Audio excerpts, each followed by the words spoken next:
Na época que você foi reitora, você conseguiu conduzir com, digamos, diálogo. Com diálogo, sem usar mão de ferro, sem Isso, nada, mas com diálogo e é verdade. E soberania, podemos assim dizer. É verdade, é verdade. E, inclusive, o crescimento da universidade tornou-se bem visível, né, Nevinha? Eu lembro-me muito bem, por exemplo, você tomou uma deliberação que até hoje ainda é muito respeitada na universidade, que é a assistência à saúde, não é? Perfeito. Os convênios com a Unimed. Eu digo sempre que, além de respeito, isso para mim foi a coisa mais gratificante, porque nós que sabemos o quanto é triste se passar por problemas de saúde. E você saber que você, chegando a necessitar, você está assistida, você não tem que bater na porta de um, de outro para ser socorrido. Então, me fico feliz em ver que até hoje isso tem sido mantido. Todos os setores, inclusive pelo senhor. É verdade, você tem. Tem sido também uma forma de respeito dos governantes conosco. Também naquele momento houve um crescimento da universidade em muitas dimensões. Por exemplo, foi o primeiro momento em que a universidade investiu diretamente no que nós chamamos de curso de pós-graduação em estrito senso. Perfeito. Nós tivemos o primeiro mestrado em desenvolvimento e meio ambiente, que foi criado na nossa gestão. Antes dele, nós fizemos um convênio com a Universidade Federal do Ceará para criar o curso de Direito, que foi com a UNP. E esse foi o primeiro curso de Direito do Estado, né? Antes mesmo da Federal, inclusive com reserva de vagas para nós. Também tivemos muitos cursos que nessa época só as universidades podiam oferecer esses cursos de especialização. Nós tivemos com a Secretaria de isso já lato sensu, né? Ainda lato sensu, mas de administração, com o Cefet. Também o curso do Kennedy, é bom que se diga, a primeira parceria foi com a nossa universidade. Depois esse curso foi modelo para vários estados. Isso é importante. E assistência hoje, também nos campos, né? Que naquele tempo eles estavam nascendo, basicamente, né? Com levamos outros cursos, né? Que até então só eram os mesmos cursos que vinham se repetindo desde a sua fundação. Exatamente. Dotamos ampliamos, né, a biblioteca, inclusive com espaços físicos, né, que era bem difícil. Concluímos a biblioteca que vinha desde a instalação do campus central, né, a biblioteca. Quem foi o seu vice? Meu vice foi o professor Walter Fonseca, tá certo, que hoje tá certo. Que depois foi reitor por 2 mandatos, né? Fez uma grande administração. Algumas vezes, exatamente. Ô Nevinha, naquela época as sucessões não eram assim tão tranquilas como Água em Planície, não, né? Não. Tinha... Exatamente. Aliás, nunca foram sucessões, nunca foram tão tranquilas, não. Eu digo sempre que a minha, para a reitora, foi muito tranquila. Foi, né? Foi mais do que de vice. Tá certo. A minha eleição de reitora foi uma eleição, não sei se você se lembra, mas foi muito tranquila. Foi. Você era um nome muito acatado na universidade. Eu lembro-me muito bem. Tive uma oposição assim, bem amiga, bem tranquila, bem... É verdade. Quase mais para participar do processo, não é? Foi muito tranquila, né? E depois que você saiu da reitoria, continuou na educação, mas já agora passou a fazer investimento, não foi? Depois que eu saí da reitoria, mas foi um investimento que, como nós não dispunhamos de recursos, o investimento não foi muito à frente. A gente teve que passar, a gente teve a ideia, que por sinal já tinha sido antes de mim, a ideia mesmo foi do professor Paulo Afonso Linhares, de dotar a cidade de Aracati de uma instituição de ensino superior. Quando que ele realmente me convidou desde o início, mas eu a universidade requer dedicação exclusiva.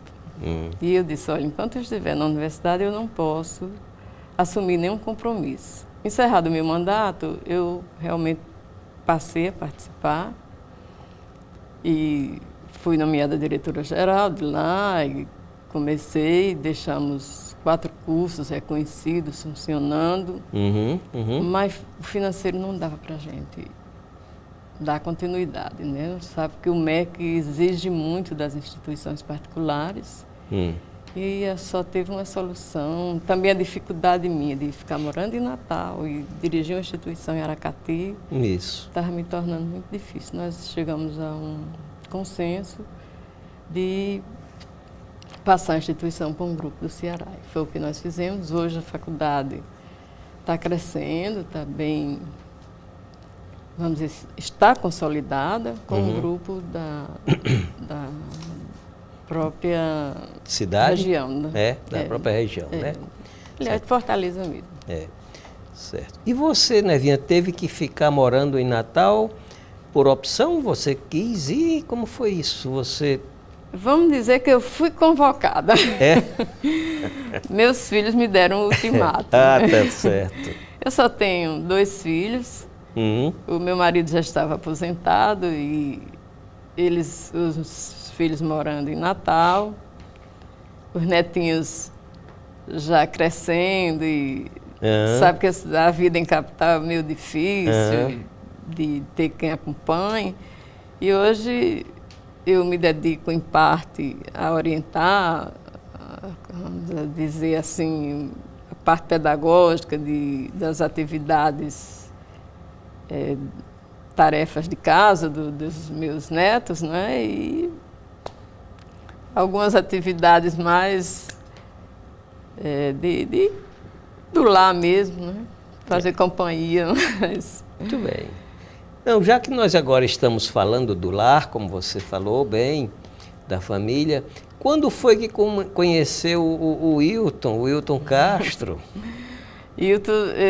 Nós nos conhecemos no final da década de 60, aqui mesmo em Mossoró. Oi? Aqui nós morávamos no mesmo bairro, não é? E eu tenho uma amiga que é prima dele, que nos apresentou, né? Eu digo sempre, naquele tempo a gente não ficava, a gente se via, né? É verdade. E ela nos apresentou e daí nós passamos a nos ver, a conversar, a nos encontrar e nos casamos e constituímos a nossa família, de 2 filhos, né? Ítalo, Márcio e o Nara Márcia. Todos encaminhados, né, Nevinha? Graças a Deus. Tenho o Ítalo, todos 2 já casados.